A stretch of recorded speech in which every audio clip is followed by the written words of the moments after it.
الكبدة الاسكندراني من قلب اسكندرية، حاجة كده يتاكل صوابعك وراها.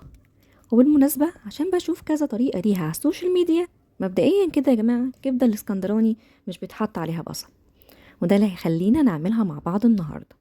يلا بينا نشوف الطريقة. بولة وهننزل فيها بنص كيلو من الكبدة متقطعة اسكندراني، طبعا عليها تلت كوباية من الخل وهنقلب. نلاحظ ان بتغير لونها. هنجيب بولة جديدة نحط فيها 5 فصوص كبار من الثوم، عليهم ملح، معلقتين كبار من الكمون وزيهم من الكزبرة، و3 معالق كبار من الزيت، وهنقلب التتبيلة. هننزل بيها على الكبدة بتاعتنا ونقلب برضو لغاية ما الكبدة تشرب كل التتبيلة.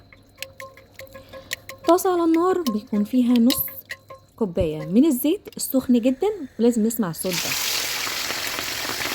هنقلب تقليبة كده ونوطي عليها عشان تستوي براحتها. انا هنا وانا بقلب حبيت افرجكم التسوية بتاعت الكبدة بتكون ازاي. اما هشوف الزيت بتاعها هلاقيه مليان سوائل لسه، فهي كده ما استوتش. هنزل عليها برضو بحبايتين من الفلفل الرومي، لو انتوا ليكوا في السبايسي بتكون ألذ طبعا.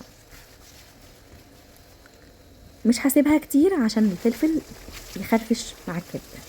بصوا التسويه كده كده، الزيت اغمق والسوائل اللي فيه كلها اتشربت، وبكده بقت جاهزه. في اسكندريه مش بناكل مع الكبده طحينه، بناكل معاها مخلل وبنعصر عليها ليمون. وبألف هنا. لو عجبكم الفيديو ما تنسوش تدعموني باللايك والشير، وتقولوا لي بتعملوها بأني طريقه. باي.